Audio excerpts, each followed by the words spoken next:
விநாயகர் சிவபெருமானுடைய மகன் இல்லையா? என்னங்க புது கதையாக இருக்குது அப்படின்றீங்களா? வாங்க காணொளிக்குள்ளே போகலாம். தென்னாடுடைய சிவனே போற்றி, எந்நாட்டவருக்கும் இறைவா போற்றி. அனைவருக்கும் வணக்கம். இந்த காணொளியில் காலங்காலமாக எல்லாரும் விநாயகர் சிவபெருமானுடைய மகன் அப்படின்னு சொல்கிறாங்களே, அப்படி சொல்கின்ற போது மூத்த மகன்னு வேறு சொல்கிறாங்க, முருகன் ரெண்டாவது மகன்னு சொல்கிறாங்க, அப்புறம் அம்மை மனைவின்னு சொல்கிறாங்க, சிவபெருமான் இந்த ரெண்டு பிள்ளைகளுக்கும் அப்பா, உமையம்மைக்கு கணவன் என்று சொல்கிறாங்களே, இதெல்லாம் எப்படி அப்படின்னு கேட்டால், நமக்கு கடவுள் ஒன்று தான் அப்படின்னு சொல்லி ஏற்கனவே நம்ம காணொளியில் பார்த்துருக்கோம். ஒன்று அவன் தானே, இரண்டு அவன் இன்னருள் அப்படின்னு திருமூலர் திருமந்திரத்தில் சொல்லி இருக்கிறது நம்ம பார்க்குறோம். நம்முடைய கடவுளர்களை பற்றி விளக்குகின்ற புராணங்கள் நமக்கு புரிந்த வகையிலேயே கடவுளை பற்றிய உண்மைகளை எல்லாம் சொல்கின்றன. இப்போ குறிப்பாக சைவர்களுக்கு சிவபெருமானே பரம்பொருள், அவனே ஒரே ஒரு கடவுள் என்று சொல்லப்படுகின்றது. அப்போது ஒன்று அவன் தானே, இரண்டு அவன் இன்னருள் அப்படின்னு திருமூலர் சொன்னதும் சொன்னோம். இதற்கு மேலே ஏகன் அநேகன் இறைவனடி வாழ்க அப்படின்னு நமக்கு திருவாசகத்தில் சிவபுராணத்தில் மணிவாசகர் சொல்கிறார். அப்போ கடவுள் ஒன்றாக இருக்கின்ற போது கடவுளுக்கு எப்படி மகன், பிள்ளை, மனைவி, மக்கள்லாம் இருக்க முடியும் அப்படின்னு சிந்திக்கிறோம் இல்லைங்களா? அந்த செய்திகளெல்லாம் எங்கேருந்து கிடைக்கப்பெற்றன அப்படின்னு பார்த்தீங்கன்னா புராணங்களில் இருந்தான் சொல்லி வைத்திருக்கின்றார்கள். ஏற்கனவே கணேச புராணத்தை பற்றி நான் உங்களுக்கு சொல்லியிருக்கின்றேன்.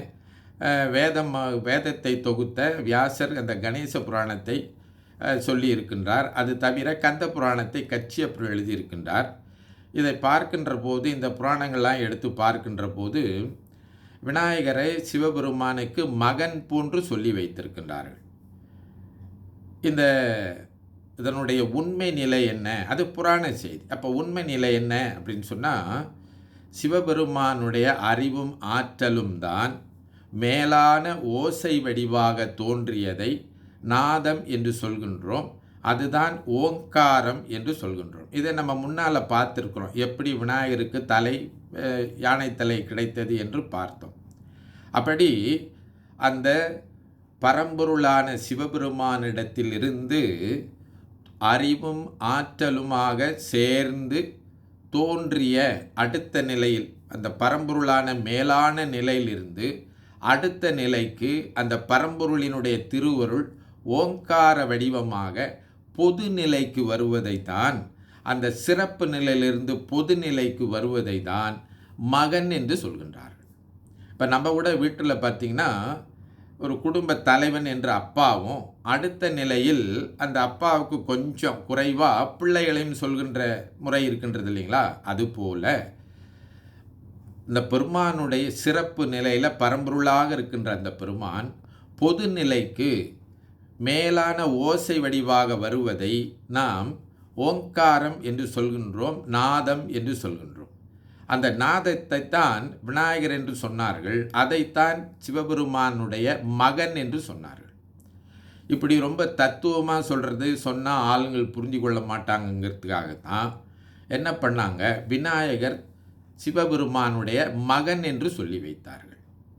அப்படி பார்க்கின்ற போது சிவபெருமானும் விநாயகனும் வேறு வேறு அல்ல என்கின்ற கருத்து மெய்யல் கருத்தாக இருக்கின்றது. அதனால்தான் விநாயகர் அகவல் பாடிய ஔவையார் அந்த விநாயகர் அகவலுக்குள்ள இந்த விநாயகராக இருக்கின்றவர் பொதுநிலையில் இருக்கின்ற பெருமானுடைய திருவருள் இருக்கின்றதே, ஓங்கார வடிவமாக இருக்கின்றதே, அது என்ன செய்யும்? அதை வழிபட்டால் சிறப்பு நிலையில் இருக்கின்ற அந்த பெருமானை காட்டும் என்பதற்காகத்தான் இந்த விநாயகர் அகவலுக்குள்ள சத்தத்துள் சதாசிவம் காட்டி, சித்தத்துள் சிவலிங்கம் காட்டி என்று சொன்னார். அப்போ ஓங்காரத்தினுடைய அந்த ஓசை இருக்கின்றதே, அந்த நாதம் இருக்கின்றதே, அதில் சதாசிவத்தை காட்டுமா. சதாசிவம் என்பது சிவபெருமான் அருளுகின்ற நிலையில், இந்த சிவலிங்க திருமேனியாக இருக்கின்ற நிலையில் நாம் சதாசிவம் என்று சொல்கின்றோம். ஈசானம், தற்புருடம், வாமம், அகோரம், சத்தியோஜாதம் என்று 5 முகங்கள் கொண்டு பெருமான் இருக்கின்ற நிலையை நாம் சதாசிவ வடிவம் என்று சொல்கின்றோம். அந்த சதாசிவ வடிவத்தை தான் இன்னொரு பெயரில் சிவலிங்கம் என்று சொல்கின்றோம். அதைத்தான் இந்த விநாயகர் அகவல்ல சத்தத்துள் சதாசிவம் காட்டி சித்தத்துள் சிவலிங்கம் காட்டினா யாருன்னா விநாயகர் காட்டுவார். அந்த விநாயகர் அகவல்ல சொல்லப்படுகின்ற விநாயகர் நமக்கு அந்த ஓசை வடிவாக இருக்கின்ற விநாயகர் அவரை வழிபட அவர் நமக்கு சதாசிவத்தையும் சிவலிங்கத்தையும் காட்டுவார் என்று சொல்லி அந்த விநாயகர் அகவல்ல தெளிவாக சொல்லப்பெற்றிருக்கின்றது. அப்போது நாம் புரிஞ்சு கொள்ள வேண்டும், விநாயகர் வழிபாடு என்பது தனி ஒரு வழிபாடு கிடையாது. அந்த வழிபாட்டினுடைய முடிவு விநாயகர் முழுமுதற் பொருளாக சொல்லப்பட்டாலும் சைவ சித்தாந்தப்படி அந்த விநாயகர் பொதுநிலை வழிபாடாக சொல்லப்பட்டு அதற்கு மேலே சிறப்பு நிலை வழிபாடாக சிவபெருமான் வழிபாட்டை அந்த விநாயக வழிபாடு காட்டும் என்பதே சைவ சித்தாந்த நூல்கள் குறிப்பிடுகின்ற செய்தி. அதனால தான் நாம் விநாயகரை ஒரு தனி கடவுளாக சொல்லாமல் விநாயகர் சைவ கடவுளாக சிவபெருமானுடைய இன்னொரு வடிவமாக சொல்கின்றோம். அதைத்தான் நம்ம புரிந்து கொள்கின்ற வகையில் அவர்களை அந்த விநாயகரை மகன் என்று சொல்கின்றார்கள். இன்னும் கூட நம்முடைய நூல்களை மெய்கண்ட நூல்களெல்லாம் நாம் எடுத்து பார்த்தோமா, குறிப்பாக திருமந்திரத்தில் அந்த ஓங்காரத்தை அசபை என்று குறிப்பிடுகின்றார். அந்த அசபை என்பது ஓங்காரம், அந்த ஓங்காரம் என்பது திருவைந்து எழுத்தினுடைய சுருங்கிய வடிவம் என்று சொல்கின்றார். திருவைந்து எழுத்து என்பது ந ம சி வ ய என்று சொல்கின்றோம் இல்லையா, அதனுடைய சுருங்கிய வடிவமாக இந்த ஓம் என்பது இருக்கின்றது. அல்லது ஓம் என்பது இந்த திருவைந்து எழுத்து பெருமான் ஐந்தொழில் செய்கின்றானே சதாசிவ நிலையில், அந்த சதாசிவ நிலையிலிருந்து இன்னும் மேம்பட்ட நிலையாக ஓங்காரமாக சிவமும் சக்தியும் உலகத்தையும் குறித்து நிற்பதாக ஓம் என்று சொல்லுவார்கள். அ உ இம் என்பது அ என்பது சிவத்தையும், உ என்பது சக்தியையும், இம் என்பது உலகத்தையும் குறித்து நிற்பதாக சொல்வார்கள். அந்த அடிப்படையில் தான் இந்த சிவைய என்று சொல்லக்கூடிய அந்த அக்கரங்களினுடைய ஒடுக்கம் ஓம் என்பதை என்று சொல்லுவார்கள். திருமூலர் அப்படித்தான் குறிப்பிடுகின்றார். அதனால் நாம் இன்றைக்கு வழக்கத்தில் பார்க்குறோம், சில பேர் விநாயகனை வழிபடனா சிவபெருமான் கூட அருள் கொடுக்க மாட்டாருங்கன்னு சொல்கிறதெல்லாம் தவறு. அப்புறம் இன்னும் சில பேர் நாங்கள் விநாயகனை தான் கும்பிடுவோம், சிவபெருமானை கும்பிட மாட்டோம் அப்படிங்கிறது இல்லை. இன்னும் சிலர் பார்த்திங்கன்னா விநாயகருக்கு திருமுறை ஓதலாமா என்று கூட ஐயமெல்லாம் கூட வரும். அப்போது சைவர்களை பொறுத்த மட்டில் நாம் விநாயகராக வழிபட்டாலும் சரி, முருகனாக வழிபட்டாலும் சரி, அம்மையாக வழிபட்டாலும் சரி, அது எல்லாம் சிவத்தினுடைய வேறு வடிவங்களாக சைவ முறையில் வழிபட வேண்டும் என்பதுதான் கருத்து. அப்போது வீட்டில் நமக்கு விநாயகர் வடிவத்தில் இறைவனை வழிபட பிடிச்சிருக்குன்னு வச்சுக்கொள்ளுங்க, அந்த விநாயகர் வழிபாட்டுக்குரியவர்கள் சைவ நெறிக்குரியவர்கள் அப்படின்னு நாம் சிந்திக்கணும். முருகனை வழிபடுகின்றவர்கள் சைவ நெறிக்குரியவர்கள் சிந்திக்கணும். அம்மையை வழிபடுகின்றவர்கள் சைவ நெறிக்குரியவர்கள், அந்த வழிபாடு எல்லாம் சிவ வழிபாட்டை சார்ந்தது என்று தான் நாம் சிந்திக்க வேண்டும்.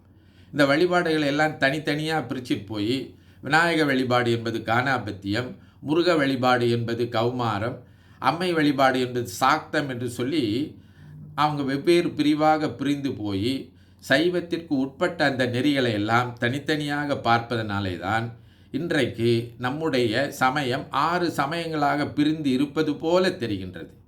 எனவே நம்முடைய சமயம் எப்பொழுதும் ஒரு சமயம் தான். சைவ சமயத்தை பொறுத்த மட்டில் சைவர்களுக்கு கடவுள் ஒன்றே ஒன்று தான். அந்த ஒரு கடவுளைத்தான் பரம்பொருளாக வழிபடுகின்ற போது சிவமாக வழிபடுகின்றோம், பொதுநிலையில் வழிபடுகின்ற போது முருகனாக, விநாயகனாக, அம்மையாக வழிபடுகின்றோம் என்று நாம் தெளிவு பெற வேண்டும். இல்லை என்று சொன்னால் சைவத்தில் பல கடவுள் இருக்கின்றதை போன்ற ஒரு இது ஏற்பட்டுவிடும்.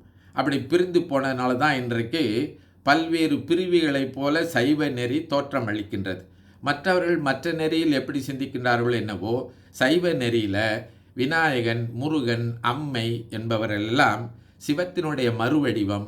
அவர்கள் சைவ நெறிக்கு, சைவ சித்தாந்த நெறிக்கு உட்பட்டவர்கள் என்பதை நாம் சிந்தித்து நலம் பெறுவோம், பயனடைவோம், தெளிவான சமயத்தை பின்பற்றுவோம். தென்னாருடைய சிவனே போற்றி, எந்நாட்டவருக்கும் இறைவா போற்றி. திருச்சிற்றம்பலம்.